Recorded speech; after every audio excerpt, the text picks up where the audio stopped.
こんにちは。行政書士社会保険労務士の大園です。中小企業経営のちょっといい話ということで動画をお送りをしております。今回は令和8年度東京都で始まりました経営力強化に向けた創意工夫チャレンジ促進事業をご紹介をしたいと思います。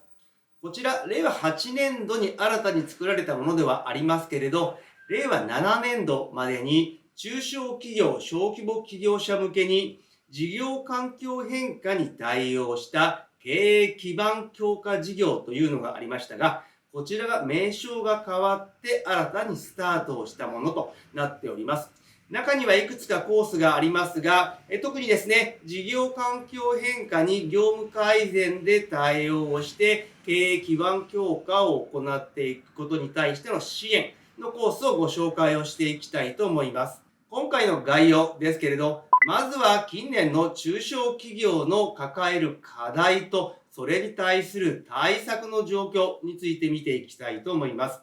そして今回ご紹介をするのが経営力強化に向けた創意工夫チャレンジ促進事業ということで、少し名前が長いですが、この事業概要について見ていって、コースは3つありますけれど、その中の1つとして業務改善コースというのがありますので、この業務改善コースの概要、そして申請にあたって必要なのが事業計画の作成になりますので、その事業計画、どのようなことを書いたらよいのかについて見ていきたいと思います。まずは中小企業の課題と対策ということで、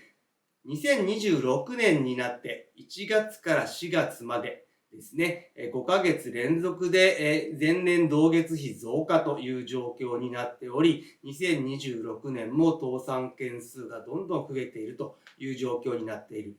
一方でですね、有効求人倍率というのが厚生労働省から2025年の分が発表になっておりますけれど、有効求人倍率は3年連続で低下をしている。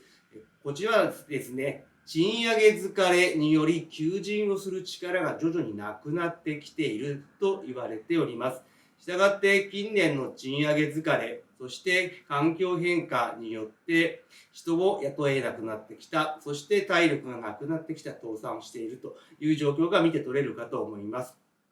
こんな中ですね、中小企業が抱える課題というのは中小企業白書から取ってきますと、大きな課題としては4つ、人材不足、採用難というのが挙げられます。働き手の不足がもう常態化をしている、現場を支える職種でも特に深刻な状況になっていると。人材確保のために賃上げをしているものの、大企業との格差を拡大をしていって、中小企業ではどんどん人が取れなくなってきている。そして利益率の低下、これはですね、物価高、コスト高ということで、円安がもう今当たり前になってしまっておりますけれど、また原料高、そして燃料費の高騰が利益を大きく圧迫をしている。また最近では中東情勢によってですね、原油が足りなくなってきているということで、原油由来の製品価格の上昇というのがあります。そして資材不足というのも拍車をかけている。また、金利に関しても中小企業は非常に大きいところですね。金利水準の変動、利上げが行われておりますけれど、借入金の依存度が高い企業に関しては、利払いの負担のリスクがどんどん増えてきていると。また、以前から言われておりますけれど、後継者不足、事業承継の遅れということで、経営者の高齢化が進んでいる。そして、後継者が不在という企業が依然として半数近くあると言われております。こういった状況を解決するためにどのような対策を打っているかというと、やはりですね、国が進めているのは省力化の投資をしてくださいというところ、そして事業承継難しければ M&A、 こちら随分今制度が見直しがされておりますけれど、事業再編を加速をさせてきているという状況になっております。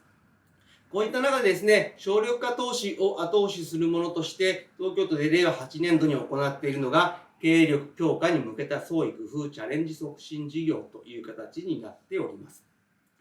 長期化する物価高騰の影響、そして近年続く賃上げ、そして中小企業での抱える課題というのは複雑化をしてきているので、やはり成長を見据えて積極果敢な取り組みを支援をしていこうという形になっております。そしてコースは3つですね。業務改善コース、賃上げ重点コース、新市場、新分野進出コースとありますけれど、今回は業務改善コースをご紹介をしていきたいと思います。対象はですね、少し利益要件がありますけれど、直近の決算期の営業利益が前年決算期と比べて減少していること、もしくは直近の決算期で損失を計上していることという条件はありますけれど、要件が合致した場合はですね、助成率は3分の2、上限が600万円という形で、設備投資を支援をしてもらえる。ただ、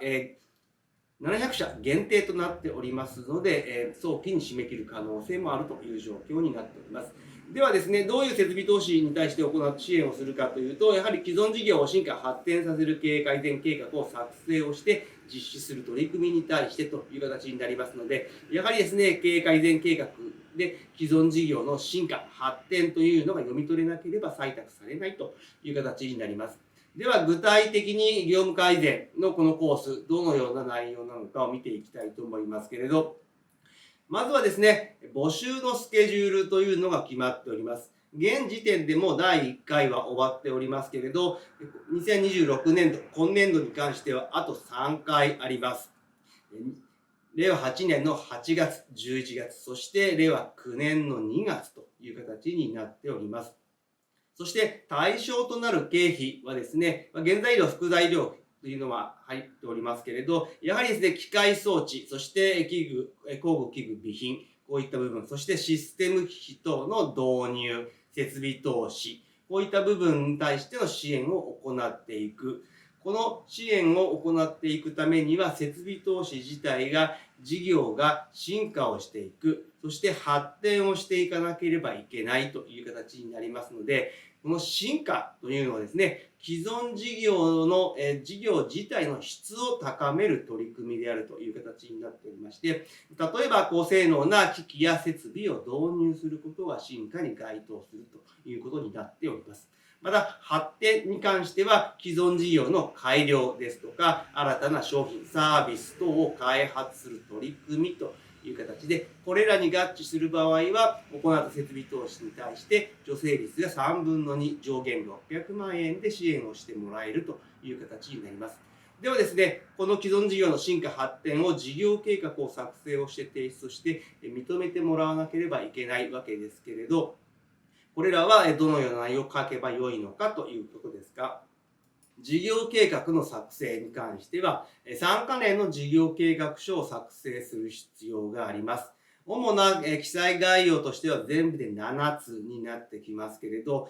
内容的には以前ありましたものづくり補助金と大きく変わらないのかなというところではありますが、今現状ものづくり補助金は単なる設備投資では使えなくなってきている。そこに自社オリジナルのオーダーメイド型で何かしら工夫を入れなければものづくり補助金の申請が難しくなってきているので、そう考えるとやはりこちらの助成金の方が使い勝手はいいのかなと思っております。まずはですね、自社を取り巻く環境に関するスウォット分析をしていただくということで、自社の強み、弱み、そして自社を取り巻く機会や脅威といったところを見ていただく。そしてその上で、なぜ今回の取り組みを行うのかについては、やはり自社の強みだったり弱み、そういったところと関連付けて書いていく必要があります。そして、設備投資をして取り組みをした結果、経営基盤が強化されるということに関しての説明が必要になります。売上や獲得する顧客層、そして顧客数などの具体的な指標を用いて説明をする必要があります。そして、事業計画達成のため、そしてその後の取り組みに関してもどのようなことを進めていくつもりなのか書く必要があります。そして、業界全体として自社を取り巻く市場の環境動向、そして顧客動向、そして競合他社についてもですね、近年の社会状況の変化、物価高、エネルギー価格の高騰などを踏まえて記載をする必要があるとなっております。そして設備投資をして今後の事業展開、進化、発展させていくにあたって自社がターゲットとする顧客はどういった顧客なのか、それに対してどういう工夫を行っていくのかを書いていって、設備投資後、その後の事業展望についても記載をする必要があるという形になりますので、これらをですね、記載をした上で提出をすることが必要となっております。なかなか、中小企業では難しいかもしれませんけれど、自社ではどのようにしていったらいいのかといった場合に関しては、やはりですね、業種などによって異なってきます。規模も変われば変わってきますので、まずはですね、設備投資にして、自社の既存事業の進化、発展をしていきたいという場合はですね、専門家にご相談いただいて、どのような強み、弱みがあるのか、設備投資によってどのような効果が得られるのか、今後事業をどのように考えているのか、そういったところをですね、ご相談いただいて、その上で申請をしてみればよいかと思います。まずは情報収集が第一歩なので、相談から始めてみてほしいと思います。今日の内容が明日からの経営にちょっとだけ役に立つことを願っております。ご視聴ありがとうございました。それではまた次回。